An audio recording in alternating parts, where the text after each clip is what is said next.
Prince Harry used to be the most loved royal, the cheeky soldier, the fun one, the one who made the monarchy seem almost human. But that prince is gone. What we saw recently in London wasn't a golden comeback, wasn't redemption, wasn't even grace under pressure. It was something else entirely.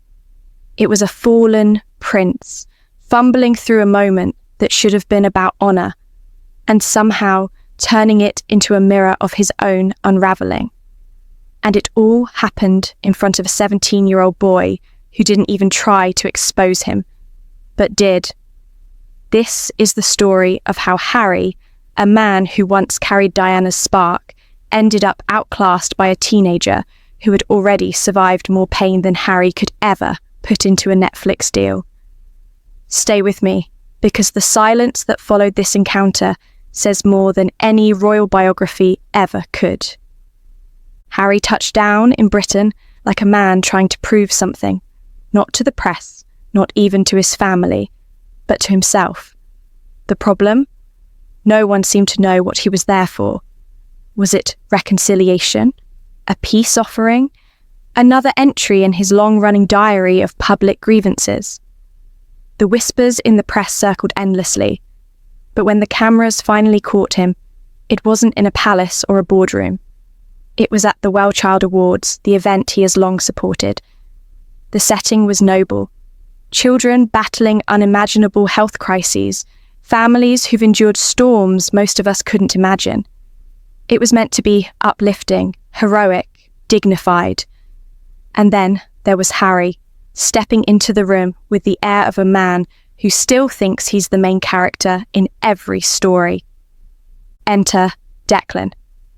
17 years old, standing tall in a sharp suit, already carrying more resilience than most people twice his age. At 6 years old, Declan nearly died from Stevens-Johnson syndrome, a condition so brutal it stripped away 96% of his skin. Doctors gave him a 20% chance of survival. He lost his hair, his nails, his sense of normal childhood. And yet, he lived. Not only lived, but came back fighting. Learned to walk again, to read again, to rebuild his life from scratch. And when others might have turned bitter, Declan turned to strength. He's raised money for charity, faced obstacles with calm courage, and walked into that award ceremony not as a victim, but as a victor. That's the young man Harry met. Now imagine this. A prince who has spent years packaging his grievances into books and documentaries, standing face to face with someone who has every right to be angry at the world, but isn't. Someone who had every excuse to play the victim, but chose gratitude. You'd think Harry would recognise the dignity of the moment, that he'd rise to the occasion, that he'd let Declan's story shine. But instead, what we got was one of the most awkward, telling conversations Harry has ever had in public. It started with a joke, but not the kind that warms the room. Harry leaned in and quipped about Declan's vision impairment, said it was probably a good thing the boy couldn't see him, because he had ginger hair and an ugly beard. That was the opener. Now, maybe Harry thought it was self-deprecating humour. Maybe he thought he was being relatable, but read the room. This was a young man who had fought for his life, a boy being honoured for courage, and Harry's instinct was to make it about his own looks, his own insecurity, his own self-image. It landed with a thud. But Harry didn't stop there. He asked Declan if he had siblings. Declan smiled and said yes, he had a younger brother. Harry's eyes lit up. "Does he drive you mad?" he asked, quick, sharp, like he'd been waiting for it. No build-up, no context, just fishing for resentment. And that's when you realised what was happening. Harry wasn't really asking about Declan's brother. He was asking about his own, about William. Without saying his name, every word was a projection, every question a plea for validation. But Declan didn't take the bait. He shrugged and said, "No, actually, we get along fine. We're like friends." In that moment, the air shifted. It was subtle, but you could almost see Harry freeze. A 17-year-old had just dismantled years of Harry's public narrative with one simple answer. No bitterness, no rivalry, just loyalty, just love. Harry tried to recover. "I love the correction," he muttered, that awkward phrase people use when they've been undercut and don't know what else to say. But he wasn't done. He pressed again. "Siblings," he repeated, like he needed another shot at the same question. Still, no crack. Declan held his ground, calm, unshaken. Yes, he and his brother went to the same school. Yes, they liked it. Yes, they looked out for each other. Every answer was another quiet rejection of Harry's worldview. Think about that. A boy who nearly died at 6 years old had a healthier, stronger grasp of family than a prince who has spent years in therapy and millions of dollars telling the world how much his brother ruined his life. Declan's calm was devastating. Without trying, without even realizing it, he exposed the gap between Harry's story and reality. And that's the tragedy of this encounter. Harry wasn't talking to Declan, he was talking to his own reflection. Every question about siblings was a jab at William without naming him. Every fishing line for conflict was a desperate attempt to hear his own bitterness echoed back.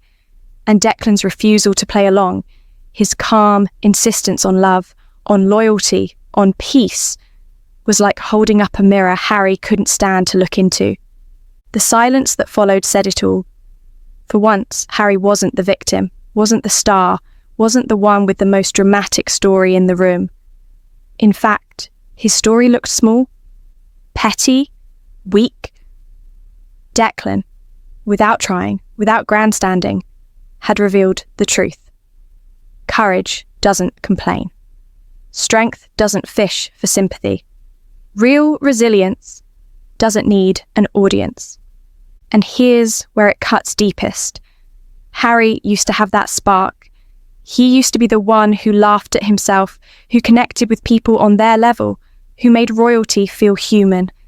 But somewhere along the way, he traded it for grievance, for bitterness, for the endless retelling of the same wound. Declan wasn't just another teenager. He was the reminder of what Harry lost: dignity.